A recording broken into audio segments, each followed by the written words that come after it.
Dr. Travis Taylor is now speaking up. He just said that an entire episode of The Secret of Skinwalker Ranch was banned for good, not due of safety or technical problems, but because of something they saw in the sky that night. A quiet thing that was floating above the mesa messed with all of the cameras, sensors, and data logs at once. The episode never broadcast. No one knew why until now, and what Travis just said might explain why federal officials got there before dawn. Before we go on, please subscribe. It started with a pause. Dr. Travis Taylor was talking about the history of study on Skinwalker Ranch at a recent closed-door interview for a scientific symposium when a reporter made a casual question regarding data that had never been seen before. The room was quiet for a moment while Travis thought. He leaned into the microphone and gently stated that one investigation during production was forcibly stopped and the whole show was barred from broadcasting again. This was different from how he had brushed it off in many other interviews. Travis said it wasn't because of mistakes made for safety, missing film, or team disagreements. It was because of what was in the sky. No one in the public was supposed to know it existed until that time. He said that the filming happened late at night during a regular weather monitoring test. At 1:43 a.m., sensors noticed a strong magnetic spike over the mesa. Travis thought it was probably a problem with the equipment. The surge grew by 100% in 30 seconds. Crew members said they felt a slight tremor in the ground beneath their feet, as if something they couldn't see had moved above them. The mood shifted. It was quiet and thick, like static before lightning, but the sky was clear. A dark form appeared just above the thin cloud layer as the cameras turned up. There was no light, sound, or heat signature that looked like an airplane. Travis claims it moved with purpose, staying steady as if it were literally attached to the airspace. A few seconds later, every camera that was pointing at the object stopped working. The feed didn't turn black. It locked up. The timestamp is running. Picture stays the same. Drones fell within minutes, equipment restarted, and all recorded files during that hour were utterly corrupted. Production called network executives on a satellite phone. An order had come in by dawn. Don't say it again. And Travis Taylor just done it for the first time. Travis says that the strange object flying silently above the me wasn't the only thing that made that night so scary. It was how hard it was to put into scientific categories. At first, the crew thought it was an experimental military drone or satellite flare, but the item didn't seem to leave any thermal trace, transponder signal, or known propulsion. Instead, it suddenly created localized electromagnetism. The data collected in the first 18 seconds before the equipment broke down showed directional interference, almost like intentional pressure on certain camera angles. Travis said it responded to being watched. He says they got a split-second frame before the machine locked up. The shape was nearly like a disc, but it looked semi-translucent, as if light distorted around it. What confused him the most was the lack of a heat signature. There would be thermal buildup if it were metal. There would be dissipation if it were plasma or energy-based. This wasn't either. A few minutes after the still image was frozen, a few team members said they felt confused for a short time. One crew member said it felt like my depth perception was turning inward. Another person, who was generally suspicious, said they heard a high-pitched ringing sound for about 40 seconds that no device could pick up. However, the fixed weather sensors picked up what Travis called vector disturbance frequencies, which are strange readings that act like changes in gravity. What scared them wasn't that something was there. It was that whatever it was knew they were looking at it. It didn't move closer or farther away like things have been seen doing before. Instead, it stayed in the air, as if it were taking in information from them. The generator's electricity surged. Cameras had problems with rotation. The communication lines went from regular to scrambled audio, and for a short while, the team's comms sent speech that was backwards. The item disappeared around 1:46 a.m. without any signs of movement, not running away, just gone. The sensors went flat right away, and that's when they knew the night was just starting to fall apart. Just a few seconds after the object disappeared, all of the live feeds on their center monitor wall switched from showing sky perspectives to showing the team directly. Nobody touched the control. Travis said it seemed like someone or something had taken control of the camera matrix from a distance. Each camera, which was set up on several acres and locked on predefined survey patterns, moved inward at the same time to focus on the men and women in the command trailer. It was looking back at them. The tech staff was in a hurry. People had to restart the systems by hand. People physically pulled on the cables. The backup batteries were turned off, but the feeds stayed on. Travis remembered that our equipment wasn't online, but it was still streaming. It seemed as if the whole system remembered us. The audio clips that were found later were even worse, even though it was dead. There was no radio communication for 2 minutes and 24 seconds. But during that blackout, static wasn't quiet. Instead, pieces of conversations and their own voices from earlier in the evening started playing back, twisted and reversed, as if they were making fun of them. One footage kept playing Travis's prior statement over and again. "We need to watch without getting involved." The playback was the only thing that made it scary. "We watch, and you get in the way." It took less than a minute for the temperature inside the trailer to drop 15, cold without a purpose or a breeze. The generator outside surged in a strange way. Several crew members said they felt like there was an unseen pressure pushing against their chests, making it hard to breathe. A military contractor who was used to working under pressure suddenly left the trailer without saying why and wouldn't come back for the rest of the night. When the camera feeds finally went dead, only one screen stayed light. It showed an infrared outline of a person standing around 40 yards from the trailer. There was no movement, no heat coming from it, just a shape that looked like a person. Travis went outdoors to make sure there was nothing there, but the picture persisted on the screen until all the power went out. At that point, he knew that this wasn't just a problem with the technology. It was in control. The team left the trailer as the camera feeds went black and the silhouette disappeared from the infrared monitor. They were shaken but trying to get everything back under control. Travis, who was usually the scientific anchor, told the command center to start over from scratch. Portable generators were used to start backup power, and 3 researchers tried to get baseline communications back up with the off-site monitoring facility. The next thing that transpired made the crew go from shaken to very upset. At exactly 2:13 a.m., while the external tracking system was restarting, the FLIR forward-looking infrared unit at the top of the ridge locked onto a moving object without any user input.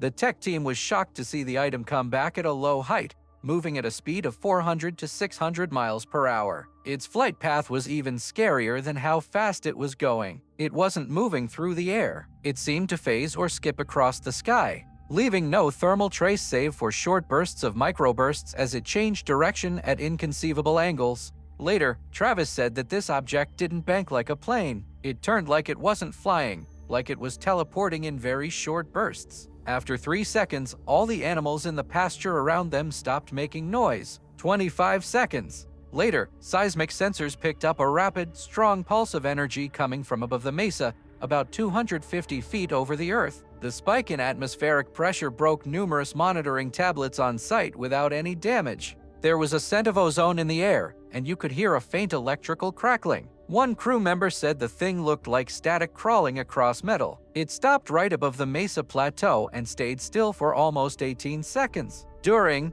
that time of silence, all of the audio logging equipment picked up a low-frequency hum that changed between 17 and 19 Hz. This is the same range that can cause migraines, vision problems, and the fight-or-flight response in people. Several crew members said they felt sick, confused, and quite upset. Then came the thing that scared them the most. The thing didn't just leave. It went up so quickly that the instruments could only record the commencement of acceleration before they lost contact. There was no sonic boom and no observable movement of air. It just disappeared. A few minutes later, the main system console, which had been offline since the outage, turned back on by itself. There was one message on all the screens, but you couldn't see it. It wasn't typed by anyone in the command center. Travis Taylor knew at that point that this was no longer just watching. They were involved in the experiment, and they all had the same question. How long had it been observing them first? After the message showed up on the screens, the mesa went dark again.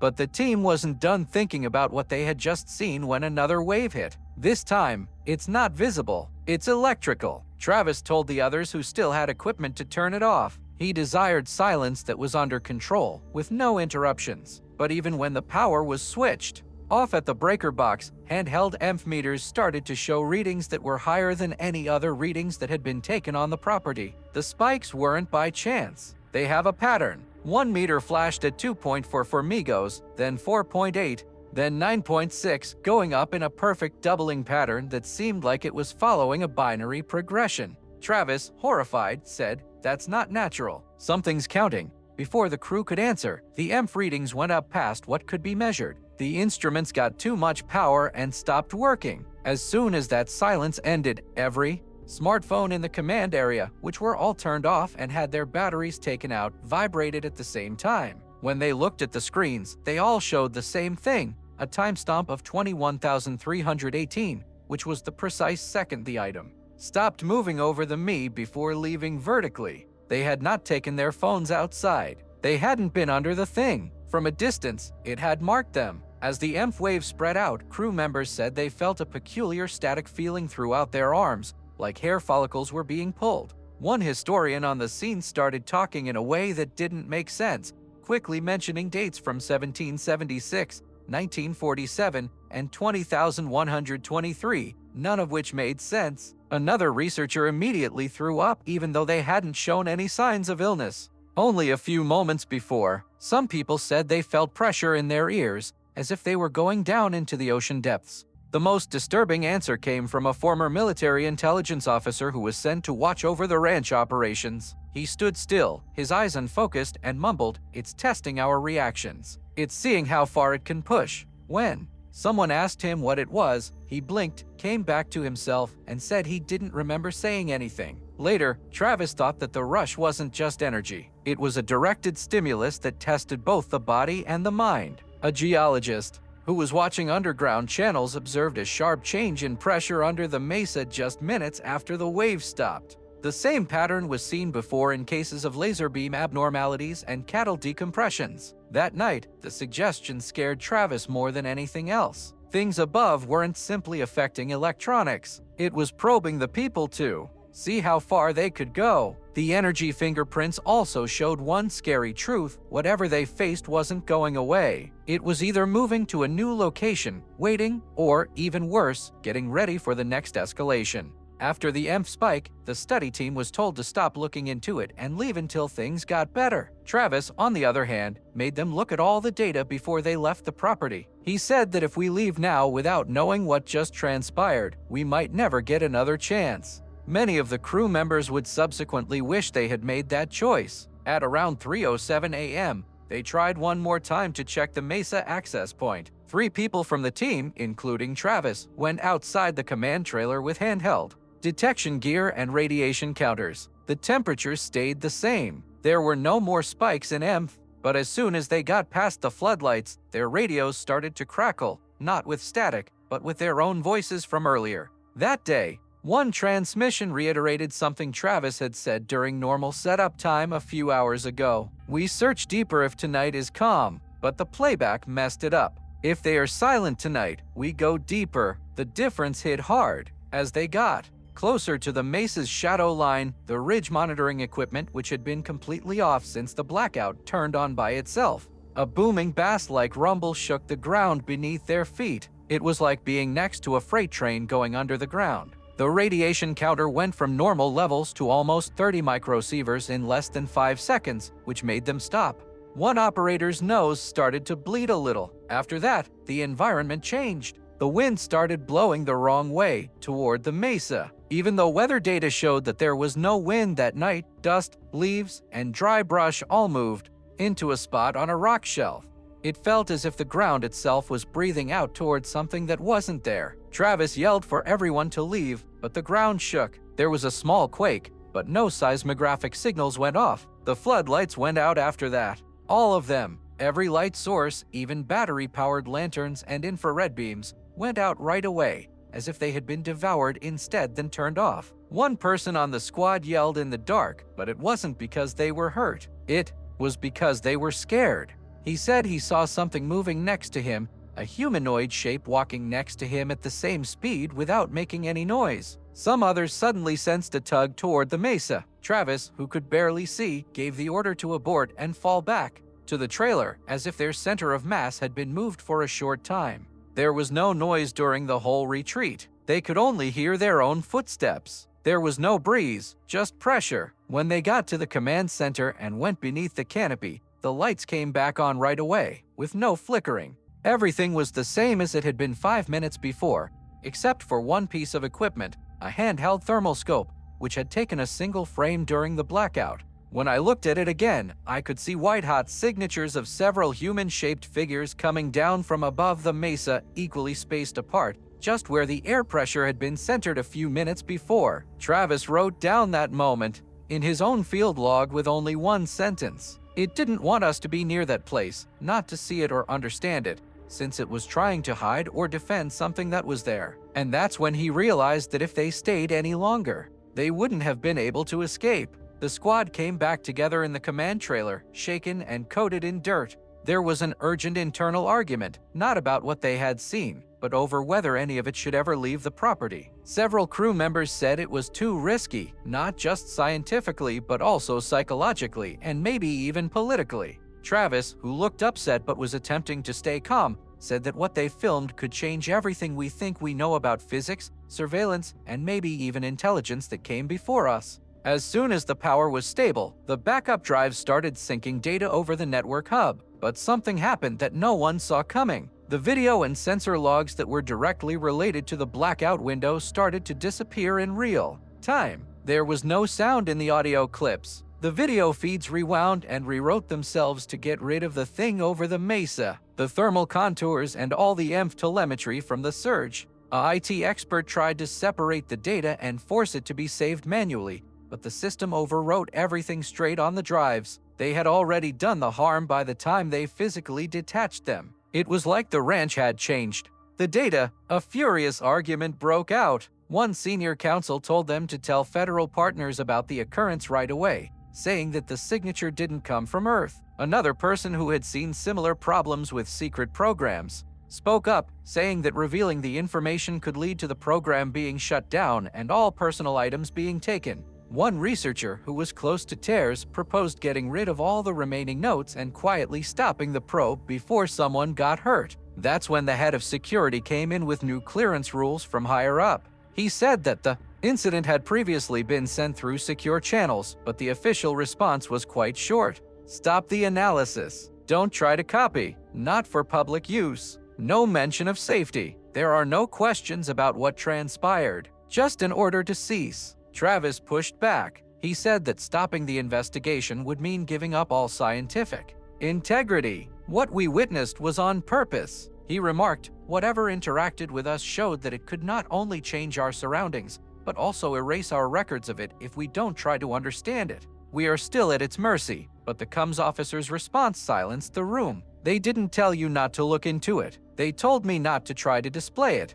That difference hit like a warning shot. It wasn't that the discovery couldn't be looked into. No one outside that compound could see it. That's how the choice was made then. Not to dispute what happened, but to keep it from happening again. Not only was the footage lost, someone or something made it very apparent that the world shouldn't know what truly happened that night above the mesa.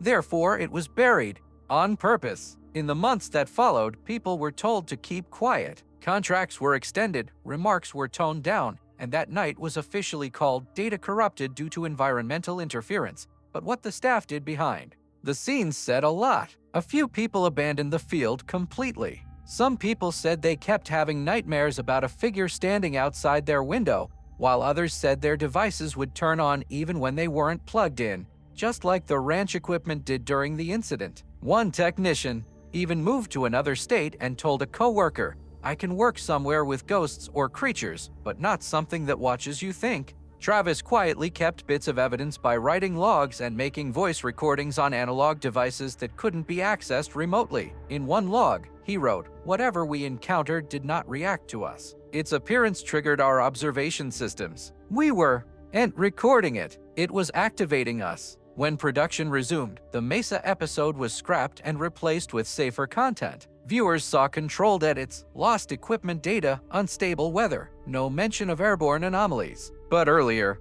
this year, during a private panel, Travis broke the script without naming specifics. He said, there was one night when the ranch decided what it would let us see, and it chose something we weren't prepared for. That comment was cut from official release within 24 hours, but a leaked offline clip now circulates quietly among researchers. Travis ended his private memo with a chilling line. We keep trying to study the phenomenon, but what if that night it was studying us? Not to harm, but to measure response. And that leaves one final question, the one the footage didn't erase. If it already knows how we react, what happens when it decides to test us?